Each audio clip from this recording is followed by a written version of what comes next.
یہ بات محاورتاً کہی جاتی ہے، پتہ نہیں یہ بیماری کہاں سے آ گئی،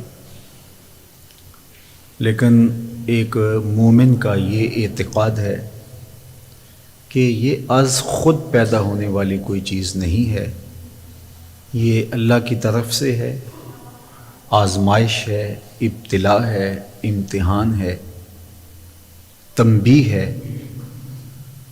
ہمیں اعمال درست کرنے کے لیے، اپنے رویے درست کرنے کے لیے تازیانے کے طور پہ اس میں مبتلا کیا گیا ہے۔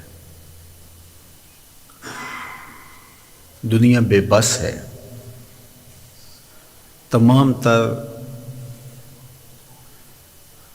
میسر وسائل کے باوصف دنیا کے سارے دعوے دھرے کے دھرے رہ گئے۔ جو کائنات کو تسخیر کرنے کی بات کرتے تھے، آج ایک چھوٹے سے وائرس سے سخت پریشان ہیں اور بے بسی کی تصویر بنے ہوئے ہیں، اور ہر شخص کو تمام تر حکومتی وسائل کے باوصف اپنی جان کے لالے پڑے ہوئے ہیں۔ تو ہمارے دین نے ایسے مواقع پہ ہمیں حزم و احتیاط اختیار کرنے کی تلقین کی ہے۔ حفاظتی تدابیر محکمہ صحت کی جانب سے جو بتائی جا رہی ہیں، سختی سے اس پر عمل پیرا ہوں، اپنے بچوں کو گھر میں سنبھال کے رکھیں، 5 گانہ نماز کا اہتمام کریں گے تو 5 وقت وضو کا موقع نصیب ہوگا۔ ماحول کو صاف رکھیں، اپنے کوچہ و بازار کی صفائی کا خیال رکھیں، کوڑا گلیوں میں نہ پھینکیں۔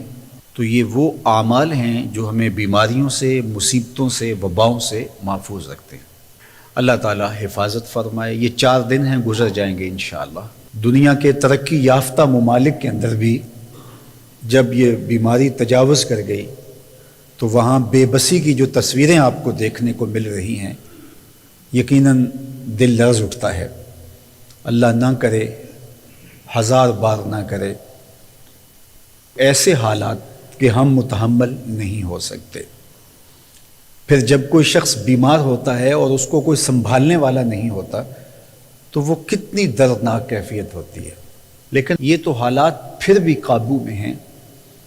کیا بنتا ہوگا ان کشمیری ماؤں کا اور فلسطین میں ان گھر میں زخموں سے تڑپتے ہوئے بچوں کا، جن کے زخم رس رہے ہوں گے اور خون بہہ رہا ہوگا، اور ماں بے چین اس بچے کو لے کے کہیں نکل نہیں پاتی کہ باہر گولیاں برس رہی ہیں، اور پھر اس کا لال اس کے ہاتھوں میں دم توڑتا ہے۔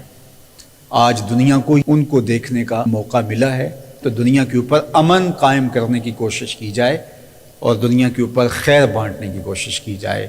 دوسری بات یہ ہے کہ بیماریاں ماضی میں بھی آتی رہی ہیں اور مستقبل میں بھی آئیں گی، تو اللہ کے حضور گڑ گڑائیں، دعائیں مانگیں، التجائیں کریں۔ یہ جو بار بار کہا جاتا ہے کہ ہم جنگ کر رہے ہیں، یہ اللہ کی طرف سے بھیجی ہوئی تکلیفوں سے جنگ نہیں ہو سکتی۔ یہ ہم اس کے حضور معذرت کرتے ہیں، اپنے گناہوں کی معافی مانگتے ہیں اور احتیاطی تدابیر کر سکتے ہیں، اور تدابیر کو اختیار کرنا بھی ہمارے دین نے ہمیں بتایا ہے، اور یہ تقدیر کے برعکس نہیں ہے۔ باقی اللہ تعالیٰ سے کبھی بھی مایوس نہ ہونا۔ بیماریاں، تکلیفیں، دکھ آتے ہیں، شفا بھی وہی دیتا ہے۔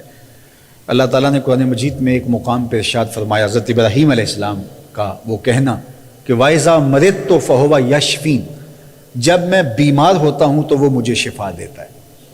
تو شفا کو اللہ کی طرف منسوب کیا جائے۔ امام غزالی نے اس پہ بحث کی ہے کہ کسی شخص کو شفا ملے تو وہ کہے کہ میرے اللہ نے مجھے شفا دی ہے، اگرچہ دوائی دارو اس نے استعمال کیا ہے، اس نے پرہیز کیا ہے، اس نے جو ڈاکٹر نے، حکیم نے، اطباء نے جو طریقہ بتایا تھا اس کے مطابق عمل کیا ہے، لیکن وہ کہے کہ میرے مالک نے مجھے شفا دی، اور حقیقت میں شفا اللہ کی جانب سے ہی ہے۔ ہمارے ڈاکٹرز کے پیڈ پہ لکھا ہوتا ہے شفا من جانب اللہ۔ یہ پہلی مرتبہ ایسا ہوا ہے کہ ایک کرونا سے شفا پانے والا مریض میڈیا پہ آتا ہے تو اس کو اینکر کہتا ہے تو نے کس طرح جنگ لڑی، تو وہ کہتا ہے میں نے اس طرح جنگ لڑی۔ یہ ایک مومن کا طریقہ نہیں ہے کہ وہ اس طرح بات کرے۔ تو شفا من جانب اللہ ہے، یہ ہماری لڑائی کے نتیجے میں نہیں ہے کہ ہم نے لڑ کے جیت کے شفا لے لی، یہ اللہ کی عطا سے ہمیں نصیب ہوئی ہے۔ اللہ ہمیں شفائیں عطا کرے، ان وباؤں سے نجات دے، خیر کی راہوں کا مسافر رکھے، اپنی پناہ میں رکھے، اور ہم سب کی حفاظت فرمائے، ہمارے اداروں کی حفاظت فرمائے۔ اس وقت ڈاکٹر، پاک فوج اور ہماری پولیس جس طرح اپنی جان کو خطرے میں ڈال کر کے ڈیوٹیاں سر انجام دے رہے ہیں، ہم ان کو خراج تحسین بھی پیش کرتے ہیں اور ان کا احترام بھی کرتے ہیں کہ بہت سارے لوگ سمٹ کے گھروں میں بیٹھ گئے، لیکن یہ لوگ اپنی جگہوں پہ کھڑے ہیں اور قوم کے لیے قربانیاں پیش کر رہے ہیں۔